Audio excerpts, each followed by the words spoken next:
This is a 240-page magazine, which is the page limit for magazine format. And it's, I'd never seen one.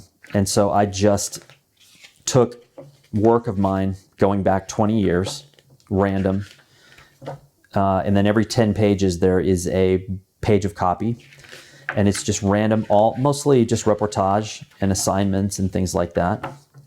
There's every country I've been to, and this was a grand total of $40. That's White Sands down south of here. And like this was the first picture I ever shot on the US-Mexico border.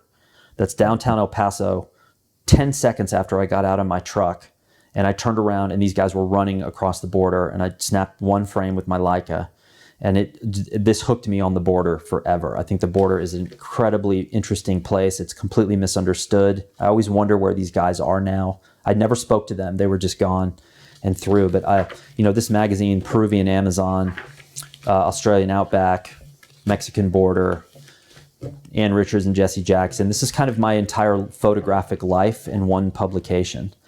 And, this to me looks fantastic. If someone said, oh, you're a photographer, what kind of photography do you do?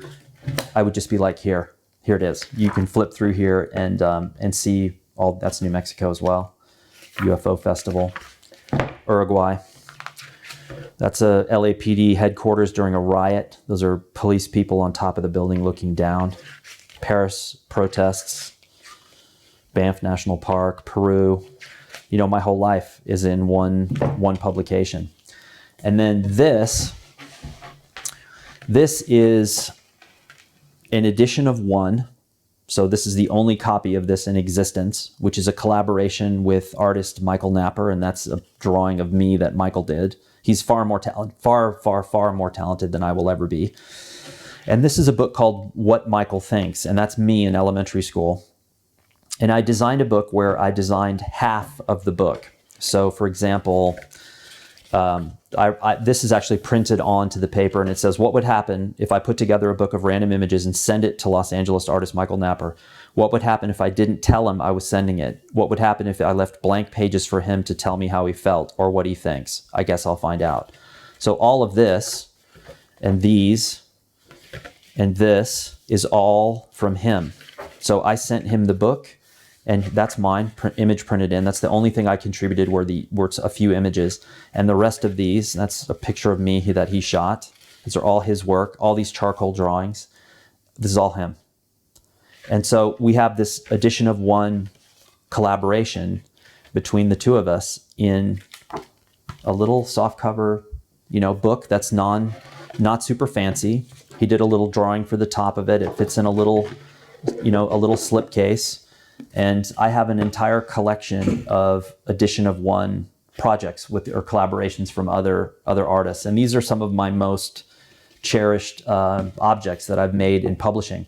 And I think what they do is that there's a lot of misconceptions about photo book publishing, where photographers think that they're, especially first-time published or first-time being published photographers, they think they're going to make a living selling books. And I don't know anyone in the world who makes a living selling photo books as an individual photographer. In fact, many of the people I know that are doing photo books are losing money in the process. Some of them losing $10, $20, $30, $40, $50,000. I've seen people lose $100,000 publishing books. That's not necessarily a bad thing, but the idea that you're going to sell photo books and make a living puts people under an unbelievable amount of pressure that often isn't sustainable, and it ruins the process for them. A book like this is very strategic. It's incredibly affordable, it's incredibly inexpensive, and it's unique. And after I had collected or created like a half dozen of these, I had lunch in LA with a photographer, and he brought someone from a museum who was a curator. And the museum curator looked and said, we'd love to have these books in our collection when you're done. And I looked at her and said, I don't think you want these books. I don't think, these are just little experiments that I'm doing. And she goes, no, those are conceptual art books. That's what we want. And I said, no, they're not. And she goes, look, I know you're not happy with that term conceptual artist, but that's what these books are. So get over it. And yes, we would like these in our collection. And that really gave me pause, because I'd come up in photography during the time where we were presented that if you were going to do a photo book, which you should do in your career, that it had to be a certain thing. It had to be a monograph. It had to have a foreword from a very serious author or contributor, and you had to make the largest book you could. And I realized that that model didn't work in the modern era for most people, and that these books were far more fun to produce, far less expensive, and incredibly strategic. So this unlocked probably a 5-year period for me of doing collaborative books with artists, mostly in very small run or finite quantities. And in some cases, the books were purposely held back from being sold or made available publicly. And that drove the demand even more. So it's in the last 10 years, I've literally discovered an existence inside of publishing that I would definitely call fringe, but it's incredibly entertaining. And this is available to anyone. Anybody can do this. So I always encourage people, especially when I give a talk, I'm like, you're in a room full of like-minded people. You should be collecting cards and networking and collaborating with people in here, because the lone artist collaboration is potentially one of the things that will unlock your future and sustain your future as a creative.